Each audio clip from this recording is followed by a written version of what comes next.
Suzie, it's always great to see you. How did the tour go? And you know what tour I'm talking about. Yes, I do. It went great. The Rockstar at Excess.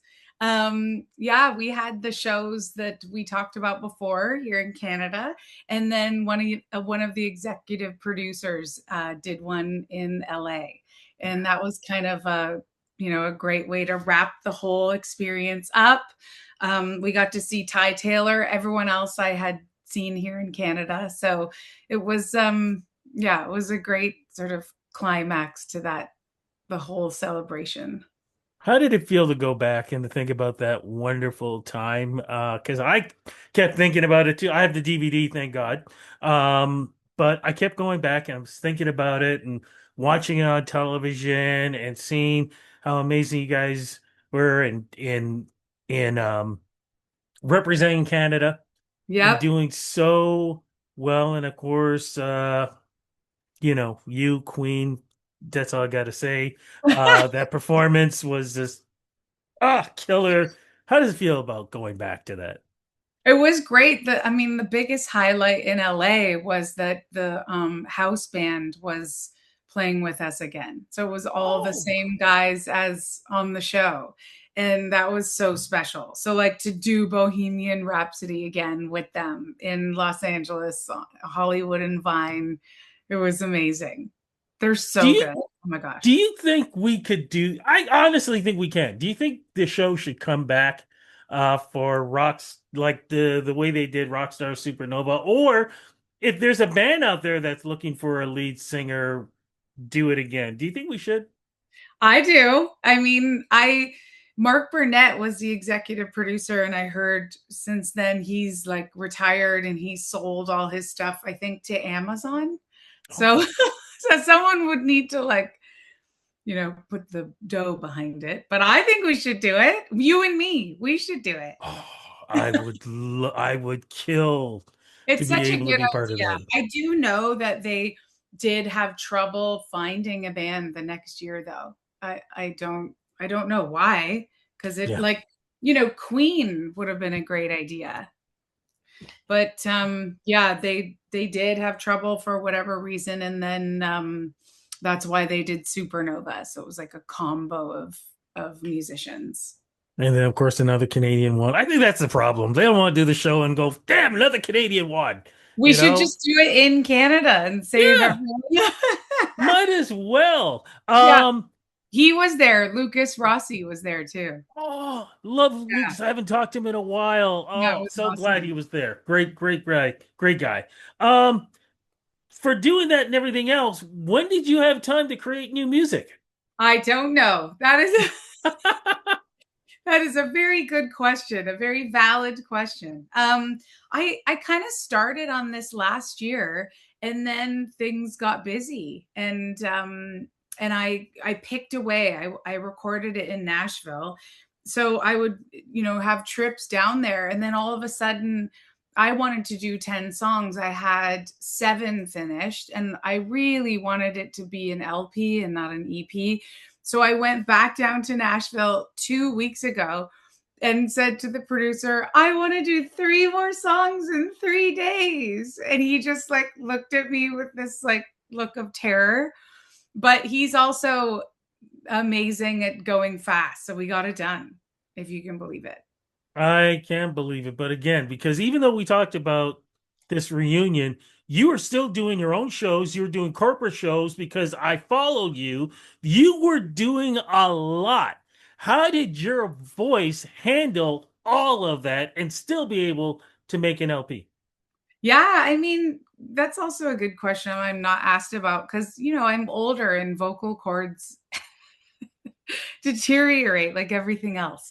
But a couple years ago, my voice was getting more tired, to be honest. I was like, Mhm. "Uh-oh, it's my everything. It's all I know how to do."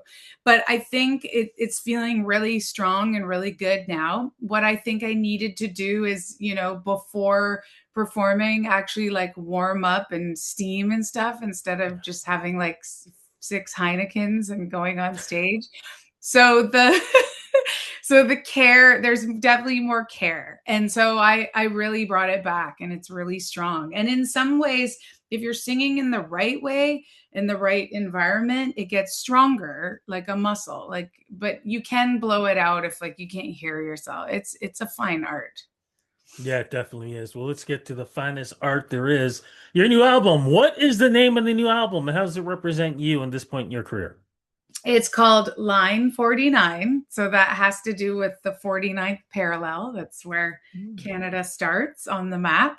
And the story behind this album is in 2017, 18, after I had my son, I was like, I love soul music. Like when I started singing, that's the kind of music I wanted to do. I don't know why, I just did. And then I kind of parlayed into a little of everything else, to be honest, after that. I did, Rockstar in Excess, so that's rock music. I had, hits on the radio, that was more pop music. I did We Will Rock You, that's, leans into music theater. So it's like I can do it all.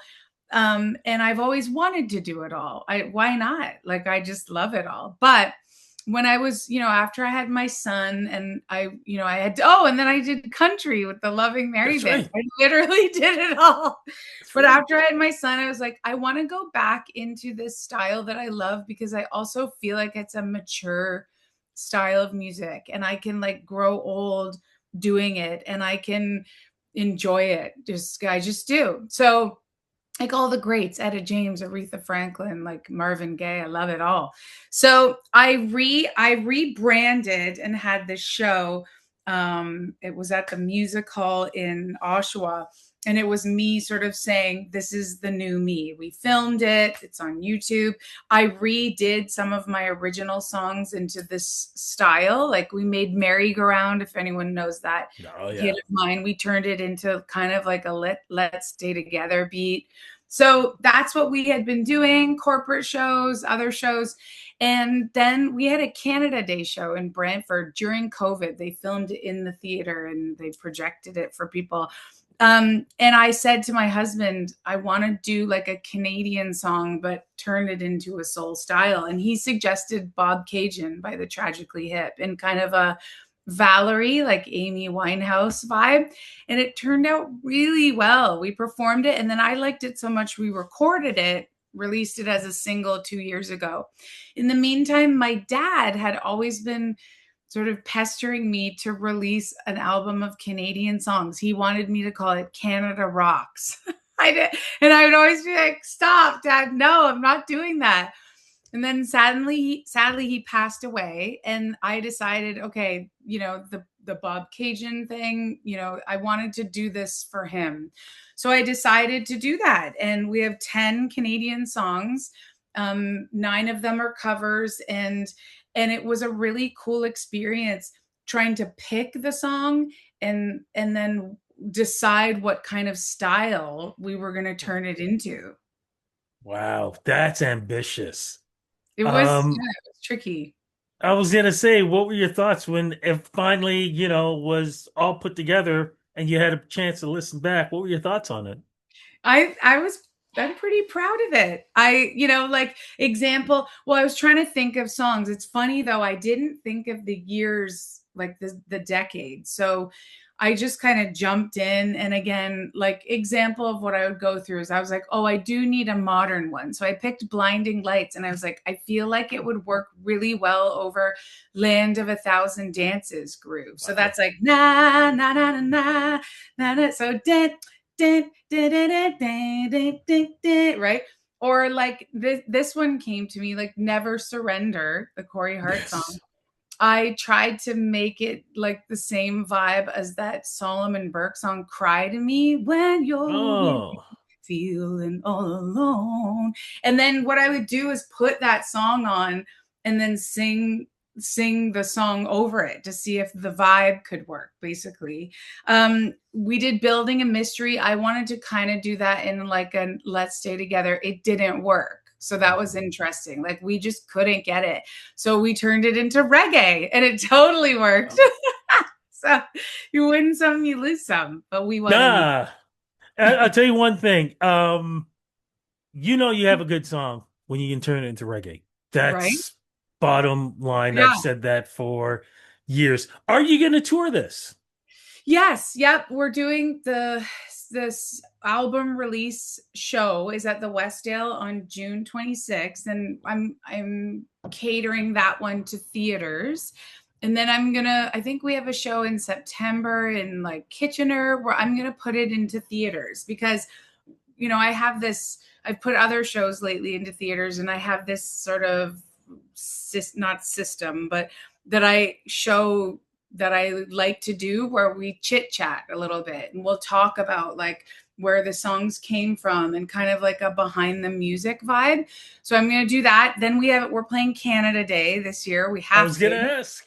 Yeah, we have to do that. And then we'll take it into, the fall, winter, and then we'll circle back next summer. It'll be something kind of, it's like a Canada Day album. It'll be every year.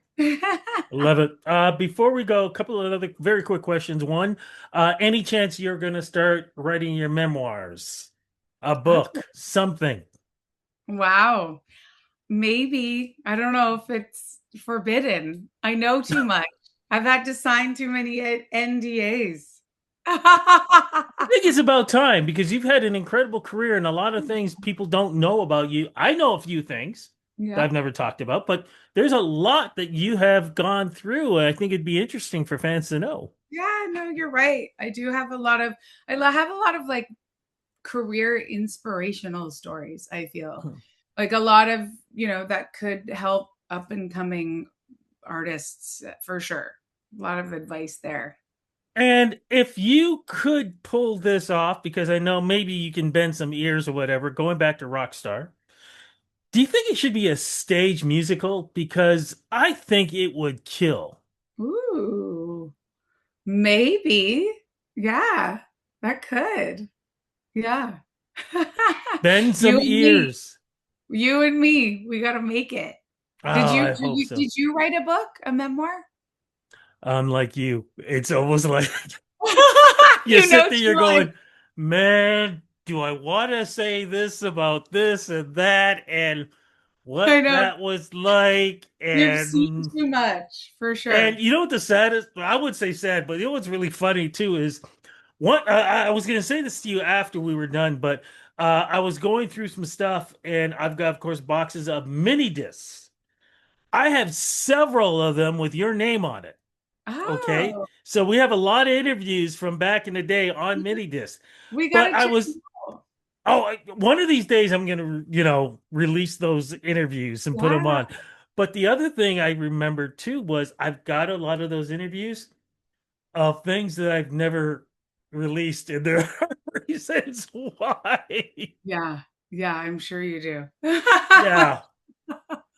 Yeah. I So, believe anyways, yeah, anyways, so glad you got the LP out. So glad that you got a chance to celebrate, help us celebrate a great time in music.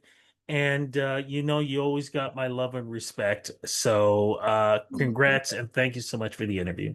Thanks for your time. Thank you, Rudy. You're my favorite. Love you.